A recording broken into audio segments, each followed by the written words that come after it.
ಶುಭ ಮುಂಜಾನೆಯ ಕಾರ್ಯಕ್ರಮ. ಎಲ್ರಿಗೂ ನಮಸ್ಕಾರ. ಅತಿಥಿಗಳ ಮುಂದೆ 4 ಮಾತುಗಳು. ಈ ಆಸ್ಪತ್ರೆಯನ್ನು ಉದ್ಘಾಟನೆ ಮಾಡಿ 3 ತಿಂಗಳು ಆಗಿಲ್ಲ. ಅದಾದ ನಂತರ ಬೆಂಗಳೂರಿನಲ್ಲಿ ಅನೇಕ ಹಾಸ್ಪಿಟಲ್ಗಳು ಮಾಡದಿರುವಂತ ಕೆಲಸ ಅಂದ್ರೆ ಇವತ್ತು ಉಚಿತ ಆರೋಗ್ಯ ತಪಾಸಣಾ ಶಿಬಿರವನ್ನ ಉದ್ಘಾಟನೆ ಮಾಡ್ತಾ ಇದ್ದೀವಿ. ಹೆಮ್ಮೆ ಅನ್ನಿಸ್ತಾ ಇದೆ. ಬಹಳ ಜನಸಾಮಾನ್ಯರಿಗೆ ನರ್ಸಿಂಗ್ ಹೋಮ್ಗಳು ಯಾವಾಗಲೂ ಕೂಡ ತುಂಬಾ ಚಾರ್ಜಸ್ ಮಾಡ್ತಾರೆ ಅಂತಾರೆ. ಇಲ್ಲ, ಆ ನಿಮ್ಮ ಅಭಿಪ್ರಾಯ ದಯವಿಟ್ಟು ಚೇಂಜ್ ಮಾಡ್ಕೊಳ್ಳಿ. ನಾವು ಉಚಿತ ಆರೋಗ್ಯ ತಪಾಸಣೆಗೂ ಸಿದ್ಧ ಅನ್ನೋದನ್ನ ಪ್ರೂವ್ ಮಾಡ್ಲಿಕ್ಕೋಸ್ಕರವಾಗಿ ನನಗೆ ಹೆಮ್ಮೆಯಿಂದ ಹೇಳ್ತಿದ್ದೀನಿ. ಸುಧೀರ್ ಇಲ್ಲೇ ನಿಂತಿದ್ದಾರೆ. ಈ ಆಸ್ಪತ್ರೆಯ ಪ್ಲಾಸ್ಟಿಕ್ ಸರ್ಜನ್ ನವೀನ್, ದಯಾನಂದ್, ಕೃಷ್ಣಮೂರ್ತಿ ಎಲ್ಲರೂ ಇದ್ದಾರೆ. ಸೊ ಹೆಮ್ಮೆ ಅನ್ಸುತ್ತೆ. ಅತಿಥಿಗಳನ್ನ ಕರೆದು ಅವ್ರ ಮುಂದೆ ನಾವು ಉಚಿತ ಸೇವೆಯನ್ನು ಮಾಡ್ಲಿಕ್ಕೆ ಅದರೊಳಗಾಗಿ ಇವತ್ತು ವಿಶೇಷತೆ ಏನಂದ್ರೆ ವರ್ಲ್ಡ್ ಕ್ಯಾನ್ಸರ್ ಡೇ. ತುಂಬಾ ಕಡೆ ಕ್ಯಾನ್ಸರ್ ರೋಗ ಉಲ್ಬಣಗೊಳ್ತಾ ಇರೋದು ಅಷ್ಟೇ ಅಲ್ಲ, ಡಿಟೆಕ್ಷನ್ ಜಾಸ್ತಿ ಆಗ್ತಾ ಇದೆ. ಆಗ್ಲೇ ಅರವಿಂದ್ ಅವರು ನನ್ಗೊಂದು ಮಾತು ಕೇಳಿದ್ರು, ಸಿಟಿ ಒಳಗೆ ಯಾಕೆ ಕ್ಯಾನ್ಸರ್ಗಳು ಜಾಸ್ತಿ ಆಗ್ತದೆ ಅಂತ. Stress and strain, smoking, bad habits, pollution, ಆಹಾರ ಕಲಬೆರಕೆ 108 ಕಾರಣಗಳಿಂದ ಕ್ಯಾನ್ಸರ್. ಇನ್ನು ಹೆಚ್ಚು ಸಮಯ ತಗೊಳ್ಳಿದರೆ ಜನಗಳಿಗೆ ಒಂದು ಸಂದೇಶ. ಮೊದಲೆಲ್ಲ ನಾನು MBBS ಹೋದಾಗೆ ಕ್ಯಾನ್ಸರ್ ಬಂದ್ರೆ ಅಷ್ಟೇ ಕತೆ ಮುಗಿದೋಯ್ತು ಅನ್ನೋರು. ಇವತ್ತಿಲ್ಲ. ಇವತ್ತು ಎಷ್ಟು ವಿಜ್ಞಾನ ಮುಂದುವರಿದಿದೆ ಅಂದ್ರೆ cancer is curable provided it is detected early. ಅಂದ್ರೆ ಶೀಘ್ರ ಪತ್ತೆ, ಕ್ಯಾನ್ಸರ್ ನಾಪತ್ತೆ. ದಯವಿಟ್ಟು ಜನಸಾಮಾನ್ಯರಲ್ಲಿ ಒಂದು ಕಳಕಳಿಯ ಮನವಿ. ನಿಮ್ಗೆ ಏನಾದ್ರೂ ಡೌಟ್ ಇದ್ರೆ ಆಗ್ಲೇ ಡಾಕ್ಟರ್ ಸುಧೀರ್ ಮಾತಾಡುವಾಗ ಹೇಳ್ತಾ ಇದ್ರು, ಕೆಲವು ಸಮಯ ರೋಗ ಲಕ್ಷಣಗಳು ಇರೋದಿಲ್ಲ. ಅಟ್ಲೀಸ್ಟ್ 40 ವರ್ಷ ಆದ್ಮೇಲೆ ದಯವಿಟ್ಟು ಒಂದು ಉಚಿತ ತಪಾಸಣೆ ಮಾಡಿಸ್ಕೊಳ್ಳಿ, ಅಥವಾ ಮಾಸ್ಟರ್ ಹೆಲ್ತ್ ಚೆಕಪ್ ಅಂತೀವಿ. ಅನೇಕ ಸಾರಿ ನಮ್ಮ ತಪಾಸಣೆಯಿಂದ ನಿಮ್ಗೆ ಅರ್ಲಿ ಡಿಟೆಕ್ಷನ್ ಆಗುತ್ತೆ. ಅರ್ಲಿ ಡಿಟೆಕ್ಷನ್ ಆದ್ರೆ, ಯಾಕಂದ್ರೆ ನಾನು ಬಹಳ ಸೀನಿಯರ್ ಸರ್ಜನ್ ಇದ್ದೀನಿ. 17 ವರ್ಷ ಆಯ್ತು. ಬಳೆ ಅಂಗಡಿ ಅಜ್ಜಿ ಬ್ರೆಸ್ಟ್ ತೆಗೆದಿದ್ದೆ ನಾನು as A professor of surgery. ಇವತ್ತು ಅಜ್ಜಿ ಬದುಕಿದೆ. ಯಾಕೆ ಈ ಎಕ್ಸಾಂಪಲ್ ಕೊಡ್ತೀನಿ ಅಂದ್ರೆ, ಅದು ಸ್ಟೇಜ್ 1A. ಆದ್ರೆ ಅದೇ ಸ್ಟೇಜ್ 3B ಒಳಗೆ ಬಂದಿರೋಂತ ಸಾಫ್ಟ್ವೇರ್ ಇಂಜಿನಿಯರ್ ಹೆಣ್ಮಗಳು 2 ವರ್ಷಕ್ಕೆ ತೀರ್ಕೊಂಡಿರೋದನ್ನ ನಾವು ನೋಡಿರ್ತೀವಿ.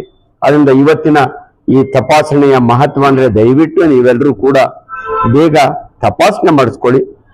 ಇಲ್ಲಿ ಇವತ್ತೊಂದಿನ ಉಚಿತ ತಪಾಸಣೆ ಅಲ್ಲ. ನಾನು ಆಲ್ರೆಡಿ 3 ಜನ ಈ ಹಾಸ್ಪಿಟ್ಲ ಸಂಸ್ಥಾಪಕರು ಎಲ್ಲ ನನ್ನ ಸ್ಟೂಡೆಂಟ್ಸ್ ಆಗಿರೋದ್ರಿಂದ ಯಾರಾದ್ರೂ ಬಡವರು ಬಂದ್ರೆ ಫ್ರೀ ಮಾಡ್ರಪ್ಪ ಅಂತ ಹೇಳಿದೀನಿ. ನಾನು ಕೂಡ ಇವತ್ತು 70 ವರ್ಷ ಆದ್ಮೇಲೆ ನಾನು 100 ವರ್ಷ ಬದುಕ್ತೀನಿ ಅಂತ ಡಿಕ್ಲೇರ್ ಮಾಡಿದ್ದೀನಿ ಸರ್. ಯಾಕಂದ್ರೆ ನಡೆದಾಡುವ ದೇವರು 111 ವರ್ಷ ಬದುಕಿದ್ರು. ನಾನೆಲ್ಲರಿಗೂ ಹೇಳ್ತೀನಿ 100 ವರ್ಷ ಬದುಕ್ತೀನಿ ಅಂತ. ಇನ್ನ 30 ವರ್ಷ ಆದಷ್ಟು ಉಚಿತ ಸೇವೆಯನ್ನು ಮಾಡಿ ಸಮಾಜದ ಜನರಿಗೆ ಒಳ್ಳೇದಾಗಲಿ ಅಂತ ಆಶಯ ಇದೆ ಅಂತ ನಿಮ್ಮ ಮುಂದೆ ನಾನು ಹೇಳೋಕೆ ಹೆಮ್ಮೆ ಅನ್ಸುತ್ತೆ. Thank you very much. ಡಾಕ್ಟರ್ಗಳಿಗೆ ನಾವು ಹೇಳುವಂಥದ್ದು ಏನಿಲ್ಲ. ಈಗಾಗಲೇ ನಮ್ಮ ಎಲ್ಲ ಅಂಜನಪ್ಪ ಅವರು ಹೇಳಿ ಮುಗಿಸಿದ್ದಾರೆ. ಅವರ ಇಚ್ಛೆ 100 ವರ್ಷ ಬದುಕಿ 30 ವರ್ಷ 30 ವರ್ಷದಲ್ಲಿ ಉಚಿತ ಸೇವೆ ಮಾಡ್ಬೇಕಂತ ಆ ಭಗವಂತ ನಾವು ಪ್ರಾರ್ಥಿಸ್ತೀವಿ ಸರ್. ನಿಮ್ಮಂತ ಡಾಕ್ಟರ್ಗಳು ಬರಲಿ, ಎಲ್ಲಾ ಡಾಕ್ಟರ್ಗಳು 100 ವರ್ಷ ಬದುಕಿ ಉಚಿತ ಸೇವೆ ಮಾಡ್ಲಿ, ಆದಷ್ಟು ಜನರಿಗೆ ಬದುಕೋ ಅವಕಾಶ ಮಾಡ್ಲಿ ಅಂತ ಕೇಳ್ಕೊಳ್ತೀನಿ. ಇವತ್ತು ಉಚಿತ ತಪಾಸಣೆ ಜೊತೆಗೆ ಉಚಿತ ಕ್ಯಾನ್ಸರ್ ತಪಾಸಣೆ ಕೂಡ ಇದೆ ಅಂತ ಕೇಳ್ಪಟ್ಟೆ. ಅದು ನಿಜಕ್ಕೂ ಬಹಳ ಉತ್ತಮವಾದದ್ದು. ಉಚಿತ ಆರೋಗ್ಯ ತಪಾಸಣೆ ಎಲ್ಲಾ ಕಡೆ ಮಾಡ್ತಾ ಇರ್ತಾರೆ. ನಮ್ಮ ಲಯನ್ಸ್ ಬ್ಲಡ್ ಬ್ಯಾಂಕ್ ಅಂತೂ ಮನೋಜ್ ಅವ್ರು ವರ್ಲ್ಡ್ ರೆಕಾರ್ಡ್ ಮಾಡ್ಬಿಟ್ಟಿರ್ಬೇಕು ಅದ್ರಲ್ಲಿ. ಅಂತ ಜೊತೆಗೆ ಕ್ಯಾನ್ಸರ್ ಕೂಡ ತಪಾಸಣೆ ಮಾಡೋದು ಅಷ್ಟು ಬಡವರಿಗೆ ಬಹಳ ಕಷ್ಟ ತಪಾಸಣೆ ಮಾಡಿಸ್ಕೊಳ್ಳೋದಕ್ಕೆ. ಅದನ್ನ ಉಚಿತ ಮಾಡ್ತಾರೆ. ನಿಜಕ್ಕೂ ಡಾಕ್ಟರ್ ಕೃಷ್ಣಮೂರ್ತಿ ಫೋನ್ ಮಾಡಿ ಹೇಳಿದಾಗ ಬಹಳ ಖುಷಿ ಆಯ್ತು. ಅದಕ್ಕೆ ಇರೋ ಕೆಲಸ ಇವತ್ತೊಂದು ಅಫಿಡೇವಿಟ್ ಹಾಕ್ಬೇಕಾಗಿತ್ತು. ನಾನು ಅದನ್ನ ಬಿಟ್ಟು ನಾನು ಬಂದೆ ಫಸ್ಟ್, ಆಮೇಲೆ ಅಫಿಡೇವಿಟ್ ಆಮೇಲೆ ಹಾಕೊಳ್ಳೋಣ ಅಂತ. ಈ ತರದ್ದು ಸೇವೆಗಳು ಮಾಡ್ತಾ ಇದ್ರೆ ನಿಜಕ್ಕೂ ಭಗವಂತರಿಗೆ ಸ್ವಲ್ಪ ಒಂದು ಪ್ರೀತಿ ವಿಶ್ವಾಸ ಬರುತ್ತೆ ಜನರ ಮೇಲೂ.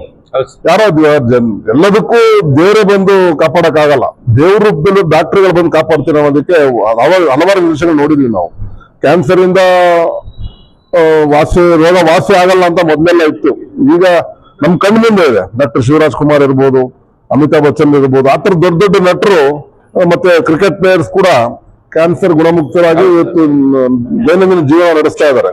ಯಾವುದಕ್ಕೂ prevention is better than cure ಅಂತಾರಲ್ಲ ಹಾಗೆ, ಇವ್ರು ಹೇಳಿದ್ರೆ ಮೊದಲು ಡಿಟೆಕ್ಟ್ ಮಾಡಿದ್ರೆ ಯಾವುದು ವಾಸಿ ಆಗದೆ ಇರೋಕ್ಕಾಗಲ್ಲ ಅಂತ ಇದೊಂದು ವರ್ಷ ತುಂಬಿದೆ ನಾರ್ತ್ ವೆಸ್ಟ್ ಅಲ್ಲ ಸರ್ ಹಾಸ್ಪಿಟ್ಲ್. ಆ ನಾರ್ತ್ ವೆಸ್ಟ್ ಹಾಸ್ಪಿಟ್ಲ್ ಆಗಿ 1 ವರ್ಷ ತುಂಬಿದೆ. Wish you all the best and wish you happy anniversary for the North West ಹಾಸ್ಪಿಟ್ಲ್ಗೆ ಅಂತ ಹೇಳ್ತಾ, ಈ ತರ ಒಳ್ಳೊಳ್ಳೆ ಸೇವೆಗಳು ನಿಮ್ಮಿಂದ ಆಗ್ಲಿ. ಈಗ ದೊಡ್ಡ ಬಿಲ್ಡಿಂಗ್ ನೋಡಿದ ತಕ್ಷಣ ಜನ ಒಳಗಡೆ ಬರಕ್ಕೆ ಹೆದರ್ಕೋತಾರೆ. ಆ ಹೆದರಿಕೆಗೆ ಅವಕಾಶ ಕೊಡದೆ ನೀವು ಬಿಲ್ಗಳು ಹಾಕಿದಾಗ ಆ ಜನಗಳೇ ಬರ್ತಾರೆ, ಹಾಸ್ಪಿಟ್ಲ್ ಬೆಳೆಯುತ್ತೆ ಅಂತ ಹೇಳ್ತಾ ಶುಭ ಕೋರ್ತೀನಿ. All the best. ಮತ್ತೆ ಸ್ನೇಹಿತರೆ, ವಿಶ್ವ ಕ್ಯಾನ್ಸರ್ ಅವೇರ್ನೆಸ್ ಡೇ ಎಲ್ಲ ಇದನ್ನ ಕಾರ್ಯಕ್ರಮ ಆಯೋಜಿಸತಕ್ಕಂಥ ನಾರ್ತ್ ವೆಸ್ಟ್ ಆಸ್ಪತ್ರೆ ಎಲ್ಲ ವೈದ್ಯಾಧಿಕಾರಿಗಳಿಗೆ, ಕೃಷ್ಣಮೂರ್ತಿ ಸರ್ಗೆ ಶುಭಾಶಯ ಕೊಡ್ತೀನಿ. ಯಾಕಂದ್ರೆ ಹಾಸ್ಪಿಟಲ್ ಅಂದ್ರೆ ಜನ ಬರೋಕ್ಕೆ ಹಿಂದೇಟಾಗ್ತಾರೆ. ದೊಡ್ಡ ದೊಡ್ಡ ಹಾಸ್ಪಿಟಲ್ ಅಂದ್ರೆ ನಾರ್ತ್ ವೆಸ್ಟ್ ಹಾಸ್ಪಿಟಲ್ ಕ್ಯಾನ್ಸರ್ನ ಉಚಿತವಾಗಿ ಚೆಕ್ ಮಾಡ್ತಕ್ಕಂಥ ಒಂದು ಶಿಬಿರ ಏರ್ಪಡಿಸಿದ್ದಾರೆ. ಎಲ್ರಿಗೂ ಮತ್ತೊಮ್ಮೆ ಮಗದೊಮ್ಮೆ ಇಂಥ ಕಾರ್ಯ ಏರ್ಪಡಿಸೋದಕ್ಕೆ ಧನ್ಯವಾದಗಳು. Thank you.